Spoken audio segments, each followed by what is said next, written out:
Dude TV.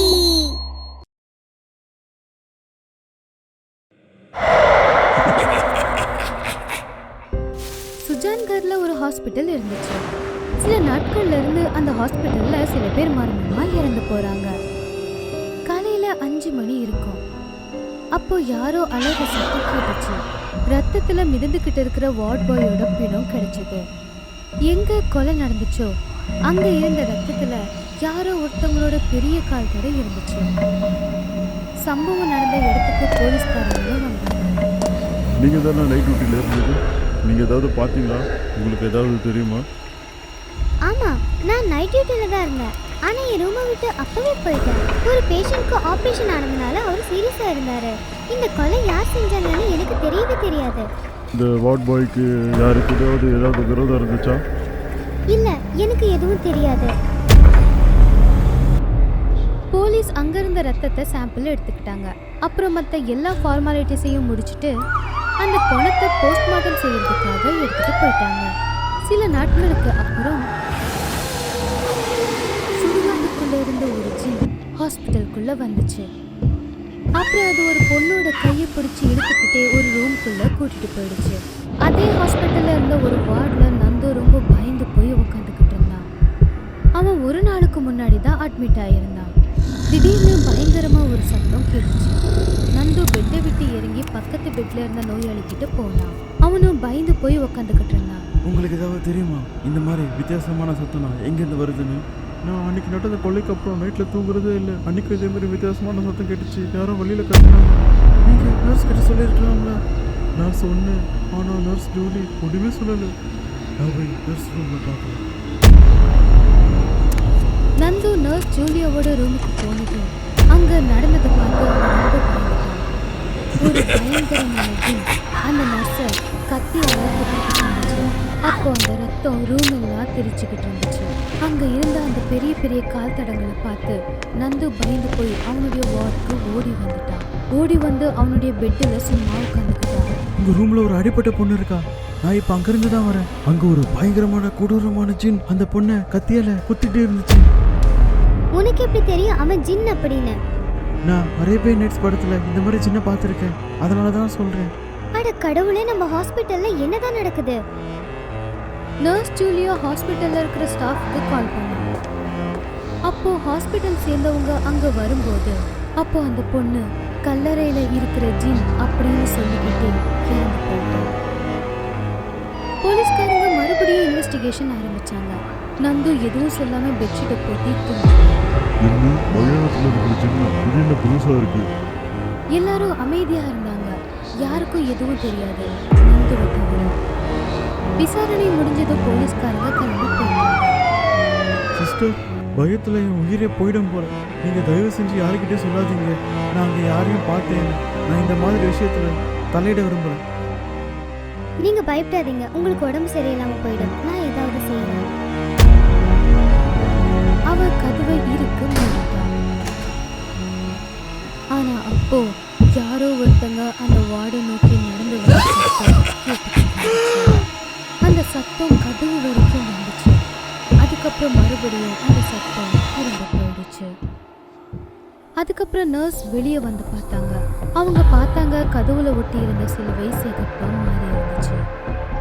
அதுக்கப்புறம் அங்க இருந்த பெரிய பெரிய கால் தடங்களை பார்த்ததும் அவங்களுக்கு புரிஞ்சு போச்சு, இது கண்டிப்பா ஒரு பேயோட வேலை தான் அப்படின்னு. நல்லதா போச்சு. இப்ப நம்ம எல்லாரையும் இந்த சிலுவை மட்டும்தான் காப்பாத்திருக்கு. அடுத்த நாள் டியூட்டி மாறினதுனால நர்ஸ் ரோசி வார்டை நோக்கி வந்தாங்க. அட சிஸ்டர், வணக்கம். எப்படி இருக்கீங்க? நான் நல்லா இருக்கேன். உங்க உடம்பு எப்படி இருக்கு? உடம்பு நல்லதா இருக்கு. ஆனா நைட்டு தான் தூக்கம் வர மாட்டேங்குது. நடு ராத்திரியில ஏதோ வித்தியாசமான சத்தம்லாம் கேக்குது. பயத்துல என் உயிரை போயிடும் போல இருக்கு. அப்படியா? அந்த கொலை நடந்ததுல நீங்க ரொம்ப பயந்துருக்கீங்க. சிஸ்டர், அன்னைக்கு நான் அந்த நர்ஸ் ரூமுக்கு போனேன். அங்க ஒரு பயங்கரமான உருவம் அந்த பொண்ணை கொல்றத பார்த்து பயந்து ஓடி வந்துட்டேன்.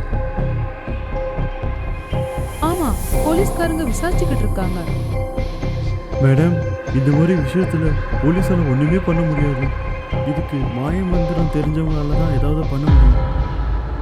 பார்க்கலாம் ஹாஸ்பிட்டல்ல சேர்ந்தவங்க என்ன பண்றாங்கன்னு. அப்போ ஹாஸ்பிட்டல்ல மனோகர் அப்படிங்கிற ஆளு அட்மிட் ஆனா. அட தம்பி, உனக்கு என்னாச்சு? நீ ஏன் ஹாஸ்பிட்டல்ல இருக்க? எனக்கு ரொம்ப காய்ச்சல். அப்போ மருந்து கொடுக்கறதுக்காக நர்ஸ் அங்க வந்தாங்க. அவளை அழகான நர்ஸை பார்த்து மனோகர் அப்படியே மயங்கி போயிட்டான். மனோகர் அவங்கள பார்த்து சொன்னா, அட, நீங்க ரொம்ப அழகா இருக்கீங்க. உங்களை பார்த்ததும் என்னோட காய்ச்சல் சரியா போயிடுச்சு. என்ன சொன்னீங்க? ஒன்றும் இல்லை, நான் ஒன்றும் சொல்லலை. இந்த மருந்தை சாப்பிடுங்க. காலையில டாக்டர் வந்ததும் ஏதாவது பிரச்சனை இருந்தா அவங்க கிட்ட சொல்லுங்க. உங்க கையால கொடுத்தா நான் விஷத்தை கூட சாப்பிடுவேன். இப்போ என்ன சொன்னீங்க நீங்க? ஒண்ணுமில்ல, இந்த மருந்தை நான் சாப்பிட்டுடுறேன். நர்ஸ் ரோசி ரொம்ப கோவமா அங்கிருந்து போயிட்டாங்க. பாரு ரகம், இவன் 1ஆம் நம்பர் பொறுக்கியா இருக்கும் போல. இவனுக்கு நர்ஸு மேலேயே காதல் வந்துடுச்சு. ஏய், நர்ஸுக்கிட்ட அப்படிலாம் பேசக்கூடாது. அப்படி பேசினா ஊசி போட்டுருவாங்க. ஊசி போட்டால் தான் உனக்கு அறிவு வரும் போல. போய் தம்பிகளா, நான் யாருக்கும் பயப்பட மாட்டேன்.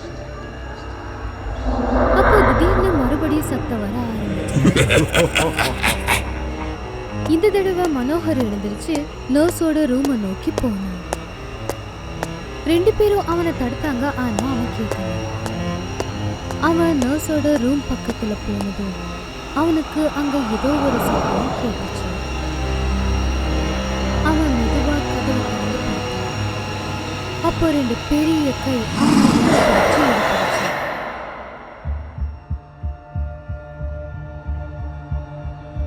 அட ராகவ், மனோகர் இன்னும் வரலையே. நிஜமாவே அவன் அந்த ரோசி சிஸ்டரை தன்னோட வசீகரமான பேச்சால மடக்கிட்டான் போல. அட ஆமாப்பா, பாப்பா பார்க்கலாம். அவங்க 2 பேரும் நர்ஸ் ரூம் பக்கத்துல போனதும் யாரோ அடிக்கிற மாதிரி ஒரு சத்தம் அங்க கேட்டுச்சு. அட, இந்த ரூமுக்கு தானே மனோகர் போனா, இது உள்ளதானே போனா. 2 பேரும் ஜன்னல் வழியா விட்டுட்டாங்க.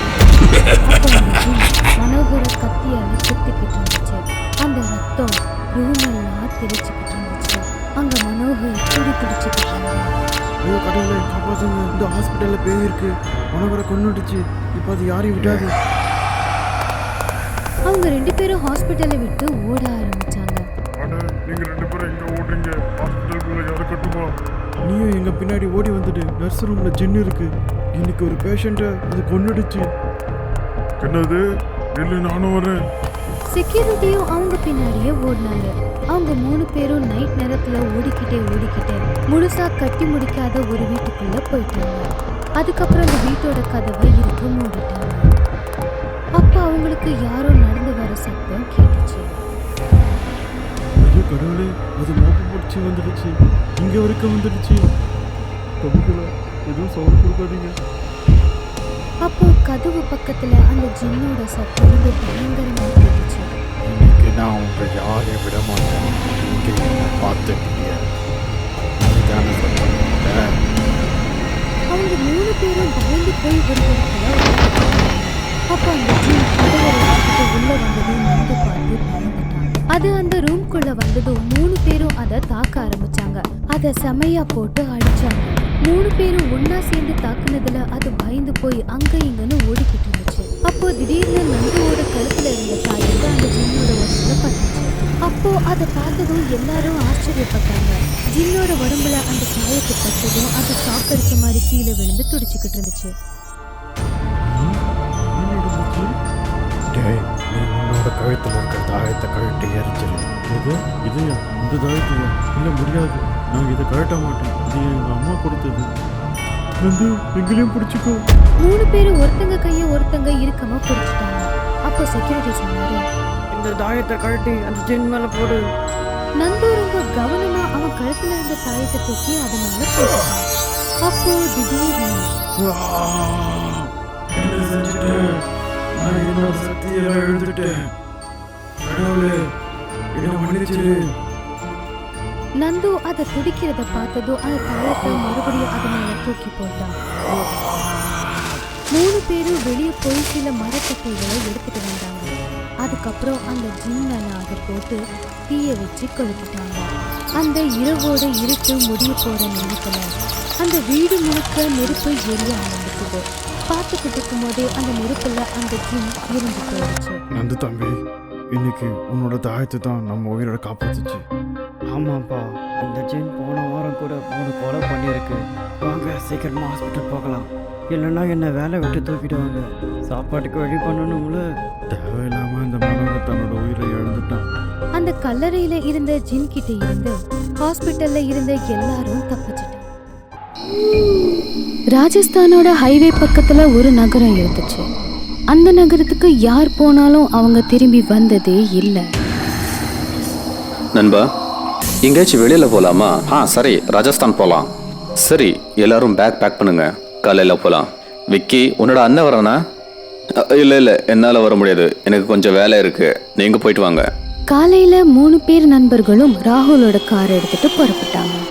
ஒரிசால இருந்து ராஜஸ்தான் ரொம்ப தூரமா இருந்துச்சு. அப்படி போயிட்டே இருக்கும்போது நைட் ஆயிடுச்சு. அப்போ திடீர்னு அவங்க காரோட பேலன்ஸ் மிஸ் ஆகி கார் ஓரமா போய் இடிச்சிருச்சு. கார் அங்கேயே நின்றுடுச்சு. என்ன இது கரண், எல்லாரையும் சாகடிக்க முடிவு பண்ணிட்டியா? இல்லடா, முன்னாடி நாய் வந்ததுனால இப்படி ஆயிடுச்சு. எவ்வளவு முயற்சி பண்ணாலும் கார் ஸ்டார்ட் ஆகவே இல்லை. எல்லா இடமும் ரொம்ப இருட்டா இருந்துச்சு. எங்க பார்த்தாலும் மண்ணை தவிர வேற எதுவுமே இல்லை. நைட் ஆயிடுச்சு, ரொம்ப சோர்வாக இருக்கு. இங்கேயே ஒரு கேம்பிங் பண்ணா என்ன? ஆமாம், நம்மளுக்கு 2வது ஆப்ஷன் ஒன்றுமே இல்லை. வண்டியும் ஆஃப் ஆயிடுச்சு. இங்கேயே இருக்கலாம், எல்லா பொருளையும் விளையாடுங்க. 3 பேரும் சேர்ந்து அங்க ஒரு டென்ட் போட்டாங்க. கொஞ்ச நேரம் கழிச்சு, டே மச்சான், கொஞ்சம் முன்னாடி பாரு. ராத்திரியில எவ்வளோ வெளிச்சம். சரி, வாங்க போய் பார்க்கலாம், யாராச்சும் அங்கே இருக்காங்களான்னு. 3 பேரும் அந்த வெளிச்சம் தெரிஞ்ச இடத்தை நோக்கி போனாங்க. அங்க போய் பார்த்தா ஒரு பெரிய ஹாஸ்பிட்டல் இருந்துச்சு. 3 பேரும் அந்த ஹாஸ்பிட்டலுக்குள்ள போனாங்க. இந்த ஒதுங்கிய இடத்துல எவ்வளோ பெரிய ஹாஸ்பிட்டல் இருக்கு. ஆமாடா, எவ்வளோ ராத்திரியா இருக்கு, ஆனா இங்க வெளிச்சமா இருக்கு. ஹாஸ்பிட்டலுக்குள்ள சுத்தி பார்த்துக்கிட்டே 3 பேருமே தனித்தனியா ஆயிட்டாங்க. அப்போ மறுபடியும் அங்க பயங்கரமா இருட்டிடுச்சு. அப்போ அங்க பயங்கரமான சத்தம் கேட்கும். எல்லாரும் ஓடி வந்து ஒருத்தங்க மோதிக்கிட்டாங்க. நான் ஒன்று பார்த்தேன். ஃப்ரெண்ட்ஸ், இங்க இருக்கிறது நல்லதில்ல, சீக்கிரம் இங்கிருந்து கிளம்பணும். அப்படி தேடி தேடி அவங்களுக்கு வெளியே போற வழி கிடைக்கும். அவங்க வெளியே போகலாம்னு நினைக்கிறப்போ அவங்களுக்கு பின்னாடி இருந்து ஒரு குரல் கேட்கும். எங்க போறீங்க? இங்கிருந்து நீங்க வெளியே போகிறதுக்கு வாய்ப்பே இல்லை. இங்க வந்தவங்க யாரும் உயிரோட போனதே இல்லை. இன்னைக்கு அந்த நிகழ்வு நடந்து 3 வருஷம் ஆச்சு. ஆனா இப்ப கூட யாராவது அந்த பக்கம் போனா அவங்க நிலைமையும் இதுதான். ஆனா ஒரு பையன் இருந்தான். அவன் தன்னுடைய வேலையையும் விட்டு அங்க நடக்கிற இன்சிடென்ட் பத்தி ரிசர்ச் பண்ணிட்டு இருந்தான். இதை பத்தி எல்லாமே பயங்கரமாவே இன்டர்நெட்ல இருக்கிற. சோனு எப்பவுமே இந்த மாதிரி ரிசர்ச் தான் பண்ணிட்டு இருப்பான். எல்லா இன்ஃபர்மேஷன்ஸையும் கலெக்ட் பண்ணதுக்கு அப்புறம் அவன் அங்க போகலாம்னு முடிவு பண்ணான். டே விக்ரம், வாடா, அந்த டவுனுக்கு போயிட்டு வரலாம். இல்லப்பா, நான் வர மாட்டேன், எனக்கு பயமா இருக்கு. அதை பத்தி என்னென்னமோ சொல்றாங்க. சோனு வேற வழி இல்லாம தைரியத்தை வர வச்சு தனியாவே அங்க போறதுக்கு முடிவு பண்ணான். சோனு அவன் கூட அவனுக்கு தேவையான பொருட்களை எடுத்துட்டு போனான். ஓ, இதான் அந்த டவுனா? சோனு அவனுடைய பேக்ல இருந்து ஒரு எலக்ட்ரானிக் மீட்டர் எடுத்தான். அதை கையில பிடிச்சுக்கிட்டே நடக்க ஆரம்பிச்சான். அப்படி நடந்துக்கிட்டே அந்த ஹாஸ்பிட்டல் பக்கத்துல வந்தான். அப்போ திடீர்னு அந்த மீட்டர் பயங்கரமா சுத்த ஆரம்பிச்சது. அதுல ரெட் லைட் எரிஞ்சிட்டு இருந்தது. ஓ, இந்த இடம் சொன்ன மாதிரியே பயங்கரமான இடம் தான். சோனு முன்னாடி நடக்க ஆரம்பிச்சான். ஹாஸ்பிட்டலுக்குள்ள போயிட்டே இருக்கும்போது மீட்டர்லேருந்து பயங்கரமா சத்தம் வர ஆரம்பிச்சது. அதை பார்த்து பயந்து ஹாஸ்பிட்டலை விட்டு வெளியே போக முயற்சி பண்ணப்போ அப்போ அங்க மீட்டர் ரொம்ப சத்தம் போட ஆரம்பிச்சு ஒரு கட்டத்துல மீட்டர் பஸ்ட் ஆயிடுச்சு. அப்போ சோனுவுக்கு தெரிஞ்சது இந்த ஹாஸ்பிட்டல் சாதாரண ஹாஸ்பிட்டல் இல்லை, இங்கே ஏதோ தப்பா நடக்குது. என்னடா இது, இந்த இடம் எவ்வளோ பயங்கரமா இருக்கு. இதை பத்தி எனக்கு தெரிஞ்சே ஆகணும். நான் ராத்திரி வரைக்கும் இங்க இருந்துதான் ஆகணும். சோனு தைரியத்தை வர வச்சு அங்கே நின்றுட்டு இருந்தான். அதுக்கப்புறம் அவன் யாருக்கோ கால் பண்ணான். சார், என்னோட கரியர்ல எவ்வளோ பயங்கரமான இடத்தை பார்க்கவே இல்லை. ஆமா, எனக்கு ஹெல்ப் பண்ணுங்க. அப்படி பார்த்துட்டு இருக்கும் போதே கொஞ்ச நேரத்துல இருட்டிடுச்சு. ஹாஸ்பிட்டலோட சூழ்நிலையே மாறிடுச்சு. பகல்ல அந்த ஹாஸ்பிட்டல் இருட்டா இருந்துச்சு. ஆனா இப்போ விளக்கு வெளிச்சத்துல பளிச்சுன்னு இருந்தது. அதுக்குள்ள பேஷண்ட்ஸும் இருந்தாங்க. நான் ஏதாச்சும் பண்ணி இந்த ஹாஸ்பிட்டலுக்குள்ள போய் தான் ஆகணும். சோனு மெதுவா உள்ள போனான். அங்க பேஷண்ட்ஸ் இருந்தாங்க, டாக்டரும் கூட. நூற்றுக்கணக்கான பேஷண்ட்ஸ் மற்றும் சில வேலையாட்களும் இருந்தாங்க. ஹாஸ்பிட்டல் ரொம்ப பெருசா இருந்துச்சு. சோனு மெதுவா நடந்துக்கிட்டே முன்னாடி போய் ஒரு இடத்துல வழுக்கி விழுந்தான். திடீர்னு எல்லா இடமும் இருட்டிடுச்சு. அங்க பயங்கரமான அமைதி இருந்தது. நிலைமை சரியில்லை, நான் வெளியே போய் ஆகணும். அப்படி அவன் திரும்பினப்போ அவனோட டார்ச் லைட் வெளிச்சத்துல ஒரு பயங்கரமான பேய் தெரிஞ்சது. சோனு பயத்துல அவன் கையில இருந்த டார்ச் லைட்டை கீழே போட்டுட்டான். எல்லா இடமும் ரொம்ப இருட்டா இருந்துச்சு. பயங்கரமான குரல் கேட்டுட்டு இருந்தது. யாராச்சும் என்ன காப்பாத்துங்க, என்னை வெளியே கூட்டிட்டு போங்க. அவனுடைய அலறல் சத்தத்துக்கு நடுவுல யாரோ கதவை திறக்கிற சத்தம் கேட்டுச்சு. அப்போ அங்க 4-5 டார்ச் லைட்டோட வெளிச்சம் தெரிஞ்சது. சோனு, நாங்க பேசுறது கேக்குதாப்பா? கேட்டுச்சுன்னா சொல்லு, நாங்க வந்துட்டு உன்னை காப்பாத்த. சார் கேக்குது, நான் இங்க இருக்கேன், என்னை காப்பாத்துங்க. குரல் கேட்ட பக்கம் எல்லாரும் டார்ச் வெளிச்சத்தை காட்டினாங்க. அப்படி காட்டும்போது அங்க அந்த பேய் சோனுவோட காலை பிடிச்சிட்டு இருந்துச்சு. சோனு தரையில விழுந்து தவிச்சுக்கிட்டு இருந்தான். அவனை நீ விட்டுடு, இல்லைன்னா உனக்கு நல்லதில்ல. நீ என்னையே மிரட்டியாடா முட்டாள், நீயும் கூட உயிரோட இருக்க மாட்ட. அப்போ அந்த பேய் ப்ரொஃபஸரை தாக்கும். ப்ரொஃபஸர் கீழே விழுந்துருவாரு. அங்க இன்னும் நிறைய பூதங்கள் வரும். அந்த பூதங்கள் எல்லாம் ஒன்று சேர்ந்து சோனுவை கொல்றதுக்கு முன்னாடி வந்தப்போ, சீக்கிரமா அந்த பேகை திறங்க, அதுல சிவப்பு துணியில இருக்கிற அதை சீக்கிரமா எடுங்க, இல்லைன்னா ஆபத்து. அப்போ அங்க இருந்த ஒருத்தன் அந்த துணியில இருந்து 4 எலுமிச்சை பழத்தை எடுப்பான். அதை பார்த்ததும் அந்த பேய் எல்லாமே பயந்து மறைஞ்சிடும். சோனு இன்னும் தரையிலேயே தான் இருந்தான். அப்போ அங்க ரொம்ப அமைதியா இருந்தது. தேங்க்யூ சார், நீங்க வந்ததால நான் பொழைச்சேன். இன்னும் முடியல சோனா, ஆபத்து இன்னும் இருக்கு. ஆனா பேய் இங்கிருந்து போயிருச்சே, அப்புறம் என்ன ஆபத்து இருக்கு? அந்த பேய் எல்லாம் இங்கிருந்து மட்டும்தான் போயிருக்கு. நாம பண்ண தப்ப அது மன்னிச்சிருச்சு. இனிமேதான் நமக்கு ஆபத்து ஆரம்பிக்கும். அதையெல்லாம் தடுக்கிறது எப்படி சார்? சொல்ற, இந்த லாக்கெட்டை உன்கிட்ட நீ வச்சுக்கோ. ப்ரொஃபஸர் எல்லாருக்கும் ஒரு லாக்கெட் கொடுத்தாரு. எல்லாரும் அந்த லாக்கெட்டை மாட்டிக்கிட்டு அங்க இருந்த மெயின் ஹால்ல எலுமிச்சை பழத்தை வச்சு அது மேல தீர்த்தத்தை தெளிச்சாங்க. அதுக்கப்புறம் எல்லாரும் ஒரு இடத்துல போய் ஒளிஞ்சுக்கிட்டாங்க. எனக்கு ஏதோ ஒரு மாதிரியா இருக்கு. அவன் மயங்கி விழுந்ததை பார்த்து எல்லாரும் ரொம்பவே பயந்துட்டாங்க. இப்போ நம்ம கிட்ட டைம் கொஞ்சம் தான் இருக்கு. பேக்ல இருக்கிற அந்த சிவப்பு பவுடரை எடுத்துக்கோங்க. நான் சொல்லும்போது அந்த பவுடரை தூவி விட்டுருங்க. அவன் மயங்கி விழுந்திருந்தாலும் அவனுக்கு வேர்த்துக்கிட்டே இருந்துச்சு. அப்போ சோனு அங்க வச்சிருந்த எலுமிச்சை பழத்தை பார்த்தான். சார், அங்க பாருங்க, எலுமிச்சையோட கலர் சிவப்பா மாறிடுச்சு. எல்லாரும் அந்த எலுமிச்சை பழத்தை பார்த்துட்டு இருக்கிறப்போ அங்க திடீர்னு ஒரே புகை மூட்டமா ஆயிடும். அப்போ அந்த பேய் அங்க வரும். அந்த பேயோட பயங்கரமான உருவத்தை பார்த்து எல்லாரும் பயந்துடுவாங்க. ஆனா எல்லாரும் கொஞ்சம் தைரியத்தை வர வச்சு, சோனு பவுடரை தூவு. சோனு அந்த பவுடரை போட்ட உடனே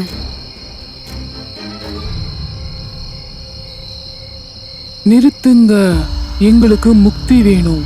நாங்க 12 வருஷமா எங்களுக்கு முக்தி கொடுக்கறவங்களுக்காக இங்க காத்துக்கிட்டு இருக்கோம். ஆனா இதுவரைக்கும் இங்க வந்தவங்க எல்லாருமே அவங்கவங்க உயிரை பத்தி தான் கவலைப்பட்டாங்க. எங்களை பத்தி யாருமே கவலைப்படவே இல்லை. அப்படி என்னாச்சு உனக்கு?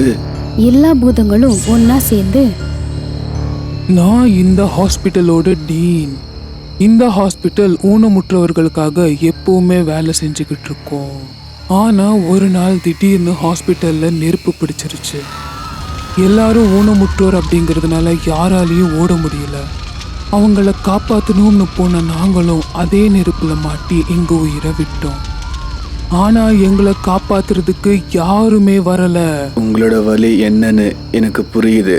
ஆனா உனக்கு பழிவாங்க எந்த மாதிரியான உரிமை இல்லை. அதனால நீங்க இந்த இடத்த விட்டு போயாகணும். சோனு பேக்ல இருந்து அந்த பவுடரை எடுத்து எல்லா பூதத்து மேலேயும் அதை தூவுனான். அந்த பூதத்துக்கு மேல கூட, நான் இப்போ உனக்கு ஒரு முடிவு கட்ட போறேன். இப்போ என்னோட தம்பி விக்கியோட ஆத்மா சாந்தி அடையும். எல்லா பூதங்களும் ஒன்னொன்னா மறைஞ்சிடும். ஒரு பெரிய சத்தத்தோட அந்த பேய் கூட அங்கிருந்து மறைஞ்சு போயிடும். அதுக்கப்புறம் அந்த இடத்துல வேற எந்த இறப்பும் நடக்கல. ஆனா இப்போ கூட அந்த ஹாஸ்பிட்டல் யாருக்காகவோ காத்துக்கிட்டு இருந்துச்சு. ஜமீன்தார் ஹரிஹர் சிங்கோட மாளிகை ரொம்ப பரபரப்பா இருந்துச்சு. அந்த மாளிகை வெளிச்சத்துல ஜொலிச்சுக்கிட்டு இருந்துச்சு.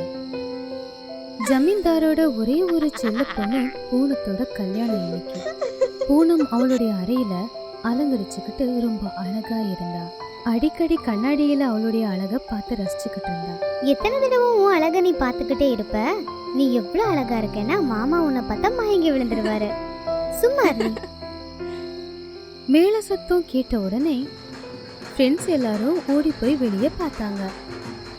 இருங்க, நானும் வரேன். நீ இங்க வர? ஒழுங்கா உட்காந்து அலங்காரம் செஞ்சுக்கிட்டு இரு. நாங்க போய் அவர் எப்படி இருக்காருன்னு பாக்குறேன். ஒருவேளை அவரு ரொம்ப ஸ்மார்ட்டா இருந்தா. எல்லா ஃப்ரெண்ட்ஸும் அங்கிருந்து கிளம்பி வெளியே போயிட்டாங்க. கொஞ்ச நேரம் கழிச்சு எல்லாரும் திரும்பி வந்து பார்க்கும்போது பூனம் அங்கிருந்த கட்டில் மேல விழுந்திருந்தாங்க. தெரியல, யாரோ ஒருத்தங்க ஒரு கத்தி எடுத்து அவ வயிற்றுல குத்திருந்தாங்க. வீட்டில் இருந்த எல்லாரும் பதட்டமாயிட்டாங்க.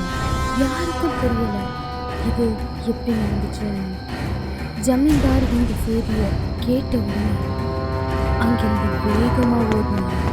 அதை பார்த்ததும் அவரு பயங்கரமா வந்தாரு. இங்க என்ன நடந்தது? யாருக்காவது தெரியுமா?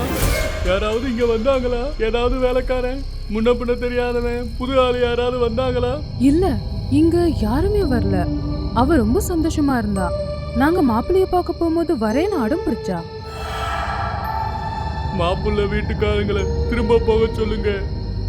யாரு இந்த காரியத்தை பண்ணாங்களோ அவங்கள நான் உயிரோட விட மாட்டேன். முழு கிராமமும் அமைதியில மூழ்கிடுச்சு. யார் கூடவாவது ஏதாவது விரோதம் இருந்திருக்கணும். அந்த சின்ன பொண்ணு கூட யாருக்கு என்ன விரோதம் இருந்திருக்க போகுது?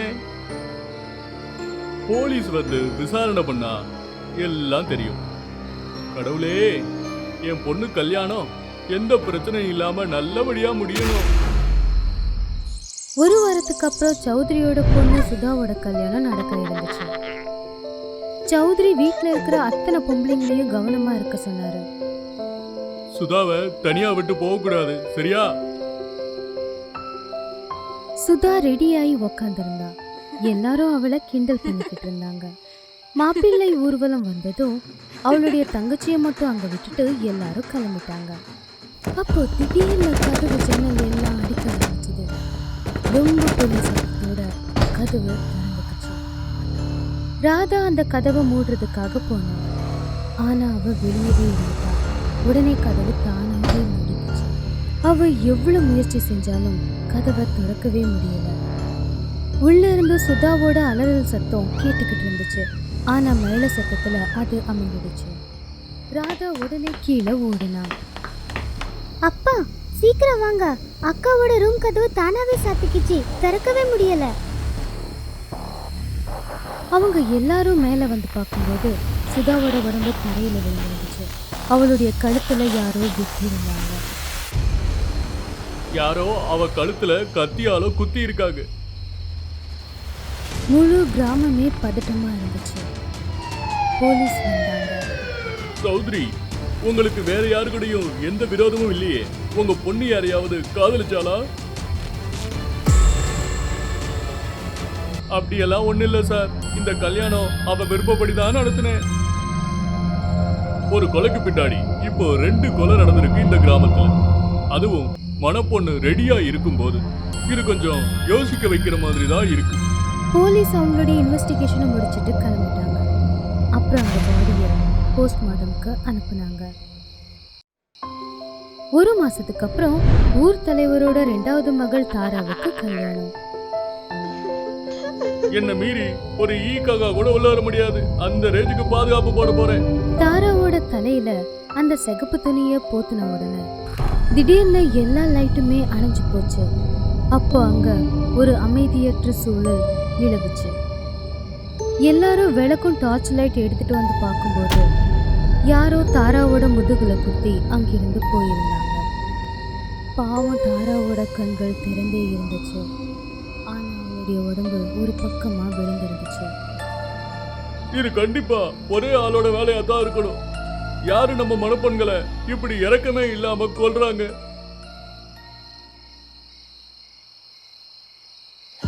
அந்த கிராமத்துல அதுக்கப்புறம் கல்யாணமே நடக்கல.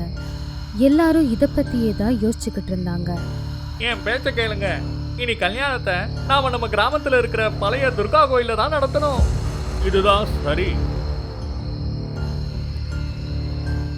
ராம்லஹன் யாதவோட பொண்ணு கஞ்சனோட கல்யாணத்தை அம்மன் கோவில்ல ஏற்பாடு செஞ்சாங்க. எல்லா ஏற்பாடுகளும் நடந்துச்சு. கல்யாணமும் முடிஞ்சது. கல்யாணம் முடிஞ்சதும் பொண்ணையும் மாப்பிள்ளையும் காரில் ஏத்துனாங்க. கொஞ்ச நேரம் எல்லாரும் அவங்க கவனத்தை இன்னொரு பக்கம் திருப்பினப்போ அப்போ திடீர்னு யாரோ அலற சத்தம் கேட்டுச்சு. கஞ்சனை யாரோ கார்லயே கொண்டு போட்டுட்டாங்க.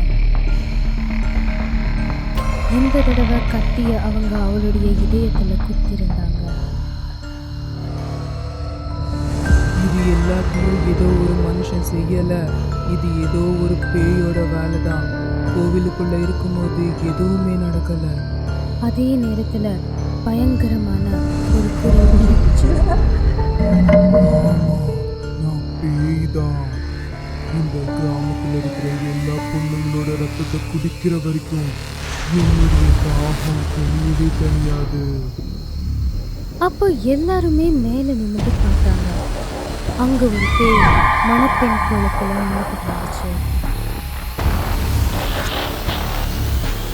அதோட கண்ணில இருந்து கண்ணீர் சொட்டிட்டு வந்துச்சு. என் பொண்ணு உன்னை என்ன பண்ணுனா? ஏன் நீ அவளை கொலை செஞ்ச? நானும் எங்க அப்பாவோட செல்ல பொண்ணு தான். எல்லாரும் என்ன சிகப்பின்னு கூப்பிடுவாங்க. ஏன்னா எங்க அம்மா சொல்லுவாங்க நான் ரொம்ப சிகப்பா இருக்கேன்னு. இதனாலதான் எங்க பாட்டி எனக்கு இந்த பேரை வச்சாங்க. எங்க அப்பா என்னை ரொம்ப பாசமா பார்த்துக்கிட்டாரு. ஆனா நீங்க என்னுடைய கல்யாண நாள் அன்னைக்கு என்னை என் கிராமத்துல இருந்து கடத்திட்டீங்க. அதுக்கப்புறம் என்னை இங்க கொண்டு வந்து என்ன நாசமாக்கிட்டீங்க. நீங்க எல்லாரும் என்ன துண்டு துண்டாக்கி இந்த கிணத்துல போட்டுட்டீங்க. உங்களுக்கு ஞாபகம் இல்லையா? மறந்துட்டீங்களா? நான் எதுவும் பண்ணல, வண்டி மட்டும்தான் ஓட்டுனேன். அதுவும் சும்மா இருடா. குற்றத்துக்கு துணை போறதும் குற்றம்தான். நீ ஒன்னும் பெரிய தப்பு பண்ணல. ஆனா உன் பொண்ணோட சாவுக்கு நீதான் காரணமாயிட்ட. இப்ப ஏன்டா அழுவுற? அது நடந்து 2 வருஷம் ஆச்சு. தயவு செய்து எங்களை மன்னிச்சிடு. இனிமே இந்த மாதிரி கண்டிப்பா நடக்காது. எல்லா பெரிய மனுஷங்களும் சௌத்ரி, தலைவர், அப்புறம் ஹரிஹர் எல்லாரும் பயத்துல நடுங்கிக்கிட்டு இருந்தாங்க. உடனே அந்த பேய் மேல இருந்து கீழே இறங்கி ஜமீன்தாரை நோக்கி வந்துச்சு. நீதான் முதல் குற்றவாளி. நீதான் இது எல்லாத்துக்கும் காரணம். என் வாழ்க்கையை நீ நாசமாக்கிட்டடா. போலீஸுக்கு பணத்தை கொடுத்து யாருக்கும் இது தெரியாத மாதிரி செஞ்சுக்கியே. ஜமீன்தார தரையில போட்டு அந்த பேய் மேலே ஏறி நின்றுச்சு. அப்புறமா அவருடைய கழுத்தை கடிச்சு அவருடைய ரத்தத்தை எல்லாத்தையுமே குடிச்சிருச்சு. கொஞ்ச நேரம் பிடிச்சிடுச்சு. அதுக்கப்புறம் ஜமீன்தாரி இறந்துட்டாரு. என்ன மன்னிச்சிரு. ஆஹா, நீ தானே முதல்ல என் கழுத்தை பிடிச்சு நெரிச்சது. நான் துளி துடிச்சுக்கிட்டு இருக்கும்போது நீ தானே என்னை பார்த்து சிரிச்ச. நில்லுடா. தலைவர் கால் தடுக்கி கீழே வந்துட்டாரு. அதுக்கப்புறம் அந்த பேய் அவருடைய வயிற்றுல கடிச்சு எல்லா ரசத்தையும் குடிச்சிருச்சு. அதோடைய இந்த பயங்கரமான உருவத்தை பார்த்து எல்லாரும் பயந்து அங்கேயே நின்றுட்டாங்க. இப்போ அது சௌத்ரியை நோக்கி போச்சு. என்னை விட்டுரு, நான் நிரபராதி. அப்படியா? அன்னைக்கு நானும் தானே இதே மாதிரி உயிர் பிச்சையை கேட்டுக்கிட்டு இருந்தேன். அதுக்கப்புறம் அது அவருடைய கழுத்தை பிடிச்சு அந்த கழுத்தை ஒடிச்சிருச்சு. சௌத்ரி அங்கேயே இறந்து போயிட்டாரு. என்னை பார்க்காத, இதுல என் தப்பு எதுவும் இல்ல. என்னை கடத்த சொன்னாங்க, அதனால தான் செஞ்சேன். நீ தானே என்னை அங்கிருந்து தூக்கிட்டு வந்த. எங்க அம்மா எவ்வளோ அழுதாங்க. ஆனா நீ உன் ஷூ காலால அவங்க முகத்திலேயே எட்டி ஒடிச்சியே. உன்னை நான் பச்சையாவ தின்ன போறேன்டா. இதனால எங்க அப்பா எங்க அம்மா 2 பேரும் உயிரை விட்டுட்டாங்க. அது அவனுடைய உடம்ப ரெண்டாவே பிறந்துருச்சு. கிராமத்து ஜனங்களா, ஞாபகம் வச்சுக்கோங்க. ஏதாவது பொண்ணை இந்த மாதிரி நாசமாக்குனீங்கன்னா தண்டனை இதை விட ரொம்ப மோசமா இருக்கும். அதுக்கப்புறம் அது அழ ஆரம்பிச்சது. நீ தான் எல்லாரையும் பழி வாங்கிட்டியே. உன் கோவம் தணிச்சுதா? எங்களை மன்னிச்சிடு. நீ என்ன சொல்றியோ அதை நாங்கள் செய்கிறோம். நீங்க உங்க பொண்ணுங்களுக்கு கல்யாணம் பண்ண நினைச்சீங்கன்னா கல்யாணத்துல சிகப்பு புடவைய கட்ட விடாதீங்க. அதை பார்த்ததும் என் ரத்தமெல்லாம் கொதிக்குது. சரி சரி. இந்த ஊர்ல எந்த பொண்ணுக்கு கல்யாணம் நடந்தாலும் அந்த மேற்கு திசையில இருக்கிற கிணத்துக்கிட்ட வந்து என்கிட்ட ஆசீர்வாதம் வாங்க சொல்லுங்க. சரி சரி. நான் கிளம்புறேன். பாட்டி, நீங்க சரியாதான் சொன்னீங்க. இப்ப நான் பேயா மாறிட்டேன். என்னுடைய இந்த கோவம் எது வரைக்கும் இருக்கும்னு எனக்கே தெரியல. இந்த கிராமத்தை சேர்ந்த எல்லா கெட்டவங்களும் இறந்து போயிட்டாங்க. நீங்க எல்லாரும் இங்கிருந்து போங்க. இந்த கிராமத்துல இத்தனை பாவிகள் இருந்தது யாருக்கும் தெரியல. அவங்க எல்லாரும் அங்கிருந்து போயிட்டாங்க. எப்போ இந்த கிராமத்துல யாருக்கு கல்யாணம் நடந்தாலும் அந்த பொண்ணு சிகப்பு துணிய கட்டாது. கல்யாணத்துக்கு முன்னாடி அந்த பொண்ணு அந்த கிணத்துக்கிட்ட போய் அந்த பேய்கிட்ட கல்யாணத்துக்கு ஆசீர்வாதத்தை வாங்கிட்டு வரும். அதுக்கப்புறம் அந்த பேய் கிராமத்துல யார் கண்ணுக்கும் தெரியல. அது அதோட பழிய தீர்த்துக்குச்சு.